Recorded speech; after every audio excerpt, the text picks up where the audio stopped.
warahmatullahi wabarakatuh. Waalaikumsalam warahmatullahi wabarakatuh.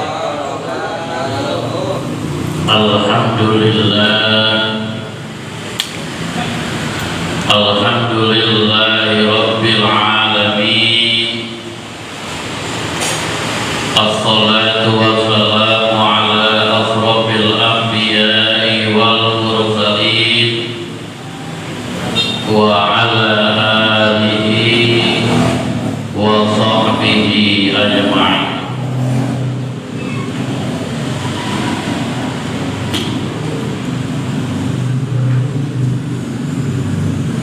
Para asatidz, para guru yang dimuliakan oleh Allah Subhanahu wa taala. Guru kita Mukarram Ustaz Haji Umar Barok Alamsyah, Ustaz Jaka Suganda, Ustaz Abdul Ghafur, Ustaz Wahyu Munir, Ustaz Roni, kita doakan semoga para guru, para ustaz senantiasa dipanjangkan umurnya oleh Allah Subhanahu wa taala, tambah barokah ilmunya, mustajab doa-doanya.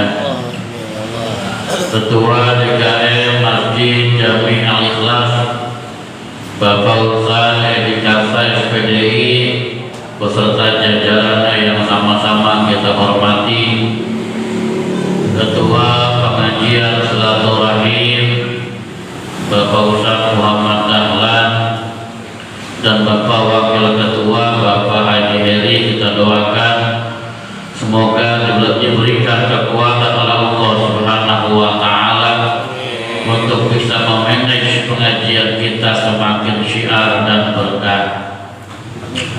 Para tokoh masyarakat, bapak-bapak haji yang dimuliakan oleh Allah, dan segenap para jemaah yang insya Allah kita pada malam ini mendapatkan ridha dari Allah Subhanahu wa taala. Syukur, alhamdulillah, kita termasuk orang yang ditakdirkan oleh Allah bisa berada di majlis ilmu pada saat ini,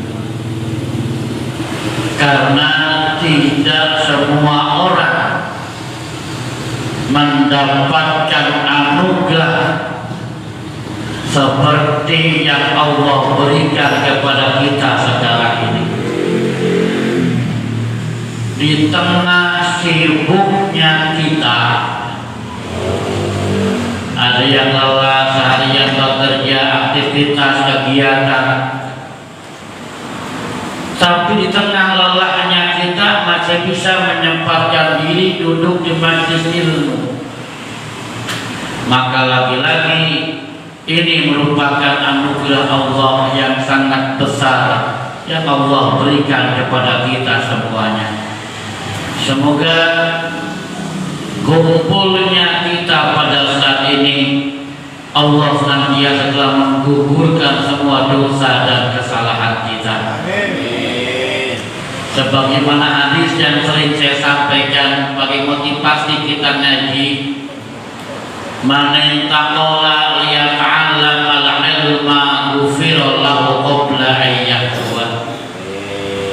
Siapa yang pindah tempat dari rumahnya ke masjid ini, baik raqiban atau masyian, kata Imam Nawawi, kata Syekh Nawawi, baik dia berkendaraan naik motor atau masyian atau dia berjalan kaki, maka siapa saja dia orangnya, apapun pangkat dan jabatan status sosialnya, ketika dia dari rumahnya pindah ke masjid ini dengan niat menuntut ilmu, ghufira lahu qabla ayyatua, diampuni dosa-dosanya sebelum kakinya melangkah. Amin. Alhamdulillah. Bapak para jemaah, sebab tantangan kita ngaji untuk pembukaan gede, Pak. Kenapa saya katakan tantangannya gede? Kita udah ngasok tuh sebulan lebih. 2 bulan ya. Hah? 2 bulan. Hampir 2 bulan kita ngasok ngaji malam Kamis. Sebab berdasarkan pengalaman kita ngaji mah gitu. Kalau boleh. Kalau boleh pakai mah nih. Ngaji mah kalau udah ngasok teh gitu. Mama tek. Kalau udah ngasok teh itu awam mulai lagi tuh coba dah. Bapak rasain ya seminggu kan ngaji, 2 minggu kan ngaji ya. Itu yang ketiga kalau kita Allahumma paksakan mah awam banget. Apa udah terbiasa santai. Apalagi ini hampir 2 bulan. Kita melawan rasa malas kita, melawan rasa awam kita. Apa awam itu? Malas, segan. Dan alhamdulillah kita termasuk orang yang mendapatkan kemenangan, bisa mengalahkan nafsu kita untuk istirahat santai di rumah dengan datang ke tempat ini, tentu dengan izin Allah Subhanahu wa Ta'ala. Nah, Bapak para jemaah yang dimuliakan oleh Allah, tingkat aja ngaji kalau pembukaan mah ya. Ibaratnya mah jangan sampai kaget gitu ya. Saya ingin menyampaikan sebuah ungkapan dari seorang ulama besar dari Wa'an Syafiqil Balakhi rahimahullahu annahu qala, dari Syekh Syafiq Al-Balakhi rahimahullahu annahu qala, bahwasanya Syekh Syafiq Al-Balakhi itu pernah berkata, sebuah pelajaran yang indah dari seorang ulama, di seorang sufi. Apa diantaranya pesan Syekh Syafiq Al-Balakhi? Alaikum bi khamsi hisalin fa'maluha. Kata Syekh Nawawi, al-jumuha artinya alaikum itu lazimkanlah gitu. Lazimkanlah olehmu bi khamsi hisalin akan 5 hal. Lazimkanlah 5 perkara atau 5 hal. Fa'maluha, maka kerjakanlah tuh, amalin tuh,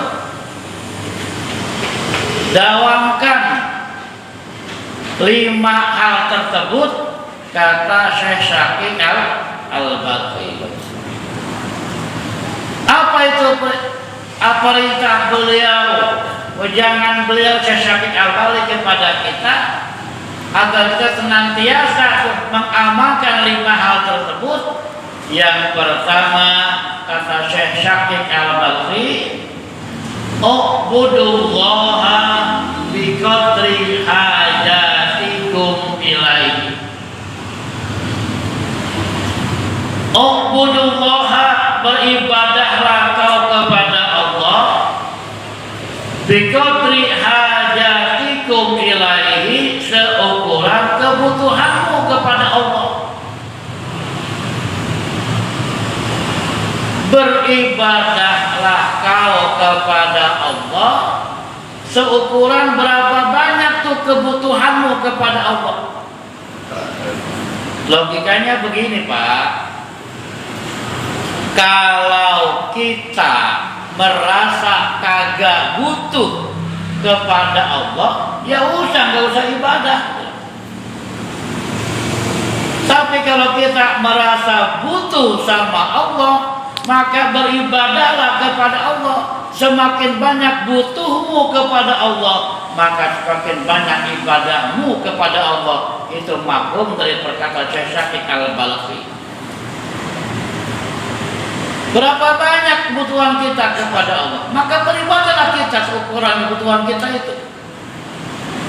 Kan saya sering sampaikan beberapa waktu yang lalu, ibadah kita kan hakikatnya bukan buat Allah, tapi ibadah kita hakikatnya untuk diri kita sendiri. Kita kan terkadang itu butuh sama Allahnya terasa banget kalau lagi susah, kan begitu? Ya enggak? Kalau lagi susah malah lagi sakit, ya Allah, kan begitu kita. Ya Allah, berikan jalan keluar ya Rabbi, nangis kita itu. Ya. Lagi kena masalah, ya Allah, berikan pembelaan-Mu ya Rabbi. Berikan jalan keluar dari kesulitan, kesempitan menghadapi ya Allah.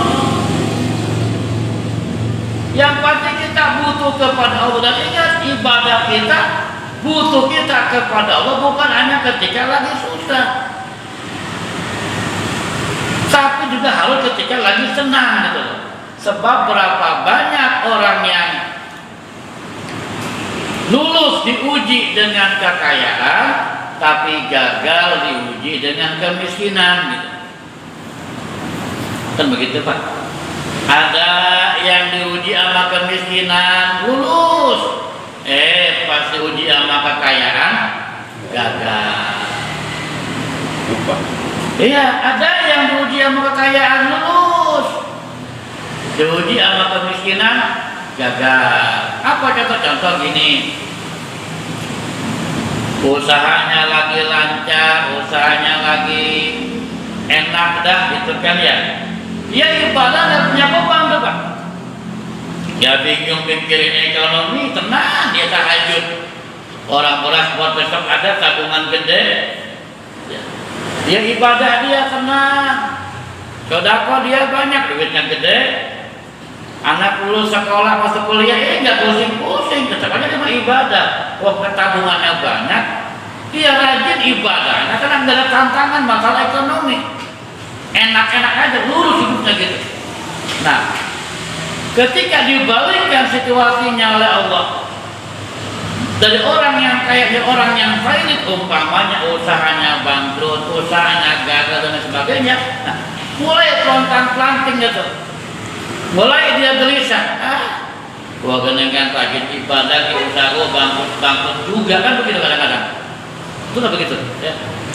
Gua rajin sholat ya, dengan usaha gua hancur-hancur juga. Akhirnya ketika diuji dengan kemiskinan, dia gagal pontang-panting. Maka dia jauh dari Allah. Bahkan bahayanya terkadang bersekutu dengan syaitan. Na'udzubillah summa na'udzubillah. Kita kan gak pengen semacam itu. Lulus diuji dengan kekayaan, tapi dia gagal diuji dengan kemiskinan. Ada orang yang lulus diuji dengan kemiskinan, gagal diuji sama kekayaan. Oh, lagi susah mau rajin banget dia ibadah, ya. Lagi miskin, lalu minta kotor, ya Allah berikan rezeki yang luas, berikan usaha yang lancar, terus munajat dia kepada Allah. Ngaji, zikir, enggak pernah berhenti dan seterusnya. Begitu usahanya dikasih maju, usahanya dikasih meningkat, bisnisnya semakin lancar, banyak yang lepak-lepak gagal ya, hingga jauh dari Allah Subhanahu wa Ta'ala. Ibadahnya mulai belentang-belentong, ngajinya mulai ditinggalkan. Kenapa? Udah sibuk, bisnisnya yang semakin besar.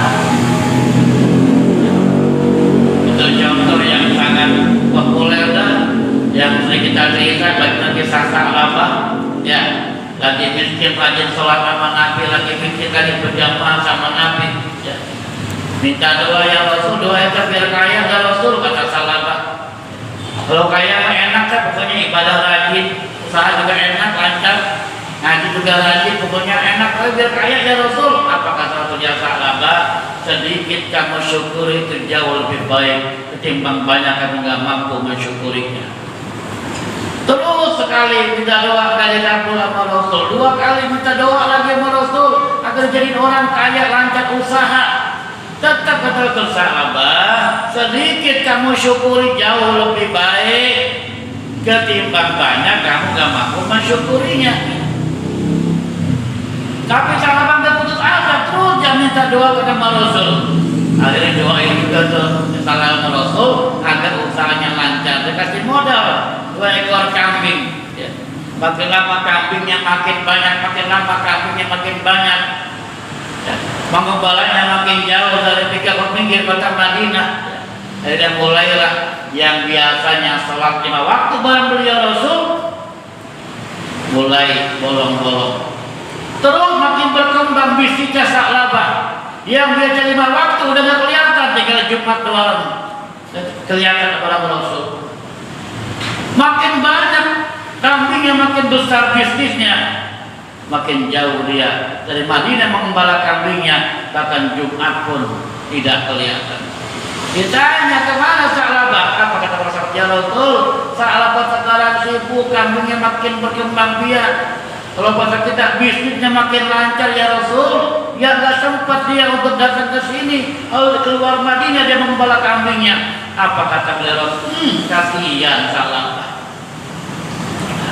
Dia para jemaah, maka mudah-mudahan kita termasuk orang-orang yang dicontohkan ya, dengan Nabi Ayub alaihissalam ketika senang dengan ibadah, ditimpa penyakit, bangkrut usahanya, habis peternakannya, habis kebunnya, istrinya meninggalkannya, tetap beribadah kepada Allah Subhanahu wa Ta'ala. Tetap Ayub. Tapi ini orang yang kaya asalnya, tapi yang banyak duitnya, banyak usahanya, luas sawah ladangnya, banyak ternaknya. Kata Iblis, ya Rabb, itu Ayub itu lagi ibadah karena usahanya banyak, dia tenang. Kalau usahanya dia bangun pasti dia nggak ibadah. Tapi ternyata Iblis pun salah. Begitu dibangkrutkan Nabi Ayub, ya, sampai istrinya meninggalkannya, usahanya habis, ternaknya habis, ladangnya habis semuanya. Tapi ternyata bukan hanya itu, dipenuhi dengan berbagai penyakit yang penuh belatung di badan Nabi Ayub. Tapi Nabi Ayub tetap ibadah kepada Allah Subhanahu wa Ta'ala.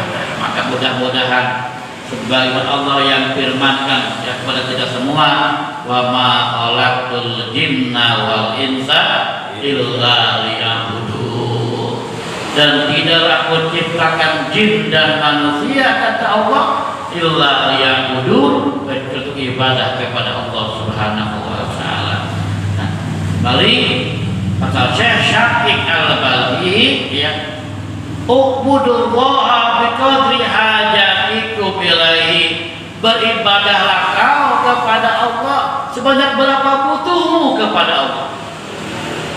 Yang pasti kita ini butuh Allah, butuh rahmat Allah, butuh pertolongan Allah, butuh rezeki dari Allah. Jangan kita berpikir begini, gua nggak ibadah, dia dengan bisnis gua lancar-lancar aja, kan begitu. Gua nggak sholatnya ngaji, dia dengan usaha lancar-lancar aja. Maaf Pak, dikasih itu belum tentu anugerah dari Allah. Ketika orang maksiat tekun, ya, ngaji nggak pernah, sholat nggak pernah, ibadah nggak pernah, maksiat sering dia lakukan, tapi bisnisnya lancar, usahanya lancar. Itu maaf, itu namanya istidraj dari Allah. Itu bukan anugerah, itu bukan nikmat. Itu ajab yang ditunda oleh Allah Subhanahu wa Ta'ala. Nah, jangan terlena ketika kita sholat kagak, ngaji kagak, puasa kagak, maksiat tekun, tapi rezeki lancar, usaha lancar. Hati-hati itu. Itu bukan nikmat, itu bukan anugerah, itu istidraj, merupakan ajab yang ditundakan oleh Allah Subhanahu wa Ta'ala. Na'udzubillah. Aduh. Ada berapa semuanya itu? 5. Masih banyak banget bangunnya. 5 malam dah ya. Kilo karena malam mah. Satu lagi dah ya. Banyak kalau semuanya mana-mana orang ukur kita ini. Masa ya. Betul tuh. Ya. Lalu yang kedua, masalah saya sakit al-balghi wa khudhu minad dunya bi ghairi umurikum fiha. Ambillah olehmu daripada dunia ini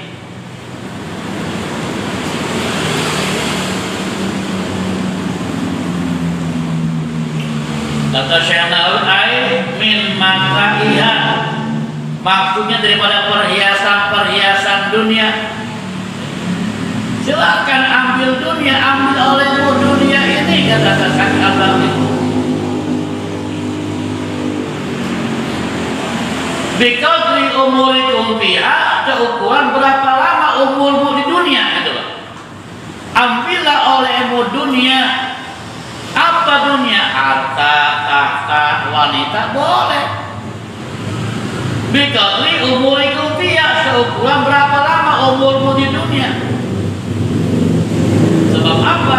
Sebab yang namanya dunia kalau tidak dilandaskan kepada agama, yang namanya dunia kalau tidak dilandaskan kepada ibadah kepada Allah, maka dia akan ditinggalkan secara sia-sia.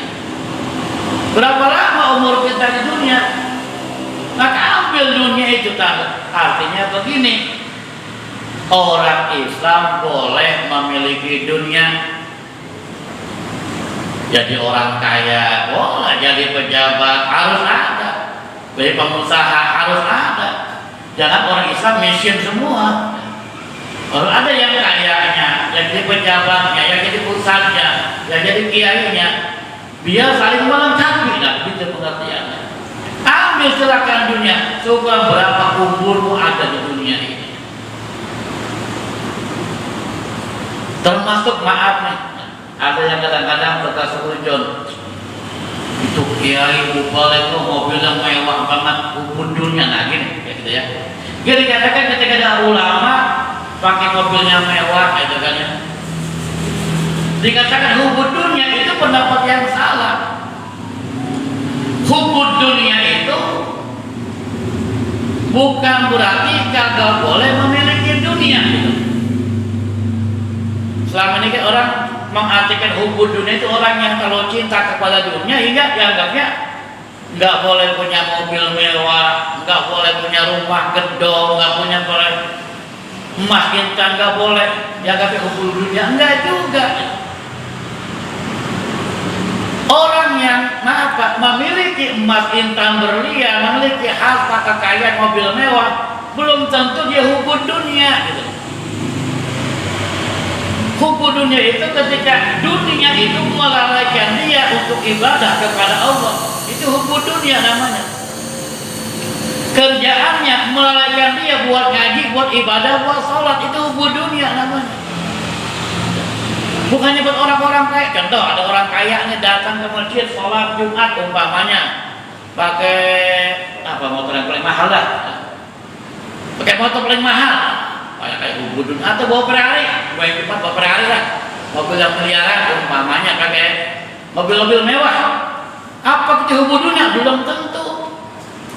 Bisa aja orang miskin, maaf, yang datang ke masjid kita naik sepeda ontel yang butut, yang rantingnya copot mulu, itu yang hubud dunia. Ketimbang orang kaya yang datang ke masjid bawa Ferrari. Ini perlu pembahasan yang aneh nih, yang datang nih. Soalnya kalimatnya nih, biar gak gagal paham.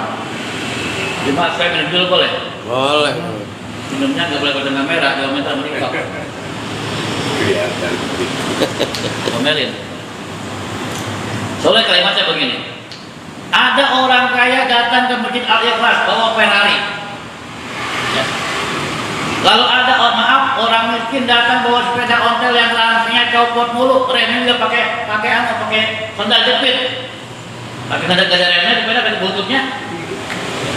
Apakah yang hubud dunia yang bawa Ferrari? Belum tentu. Bisa aja yang pakai sepeda butut yang hubud dunia.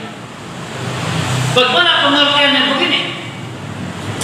Ketika dia datang ke masjid bawa mobil mewah, tapi hatinya enggak nempel dengan Ferrari-nya. Dia tetap ibadah di masjid dengan tenang. Dia bawa motor-motor mewah, tapi hatinya nggak nempel dengan motor mahalnya. Hatinya, barangnya, mobil mewahnya, hartanya nggak pernah masuk ke hatinya. Dia tetap ibadah khusyuk dia kepada Allah. Nggak ingat dengan mobil mewahnya, nggak ingat dengan motor mewahnya yang ada di luar. Itu nggak hubungannya. Tapi ada maaf orang yang miskin, ya, bawa sepeda butut, tapi ketika dia sholat dia mikirin sepedanya yang takut hilang.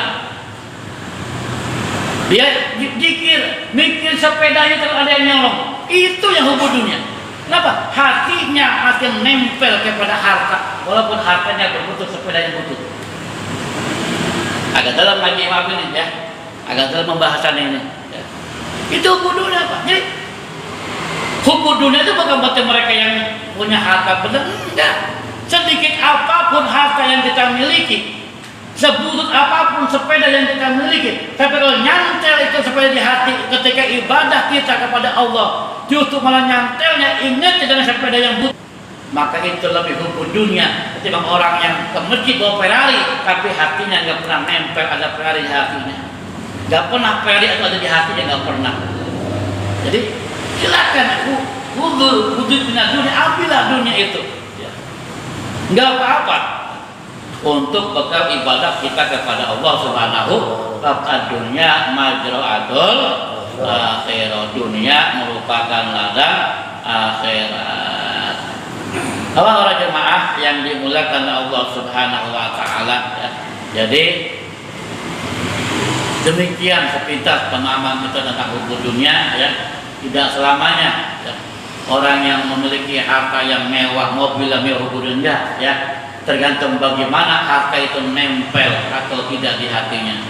Ketika hatinya mempunyai pedang tauhid, ada Ferrari indah, ada mobil mahal, ditebak dengan la ilaha illallah ma fi qalbi siwallah, tidak ada di hatinya kepada Allah Subhanahu wa ta'ala. Emasnya yang banyak tidak pernah masuk ke hatinya, ditebak dengan la ilaha illallah. Sawahnya yang luas yang pernah masuk ke hatinya, ditebak dengan la ilaha illallah. Ini makna qalbul mu'min baitullah. Hatinya orang beriman merupakan rumahnya Allah Subhanahu wa ta'ala. Karena hatinya penuh dengan Allah, maka Ferrari-nya, mobil indahnya, motor indahnya, ya, rumah megahnya, sawahnya enggak pernah tersimpan di hatinya, karena hatinya penuh dengan Allah Subhanahu wa ta'ala. Maka mudah-mudahan Allah anugerahkan kita kekuatan untuk senantiasa harta yang kita miliki menjadi majra'atul akhirah, menjadi ladang untuk mendapatkan kebahagiaan di akhirat. Dunia kita menjadi sebab Allah masukkan kita ke dalam surganya Allah Subhanahu wa ta'ala. Bapak tidak barangkali ngaji jangan lama-lama, ya. Semuanya terima, ya. Ini baru dua, insya Allah kapan-kapan boleh takbirnya, ya. Tidak barangkali saya katakan di awal, kalau ngaji bukan lama-lama takutnya ya, kaget kita, takutnya sawan, ya. Sudah barangkali mohon maaf kekurangan dalam penyampaiannya. Akhirnya assalamualaikum warahmatullahi wabarakatuh. Waalaikumsalam warahmatullahi wabarakatuh. Alhamdulillah.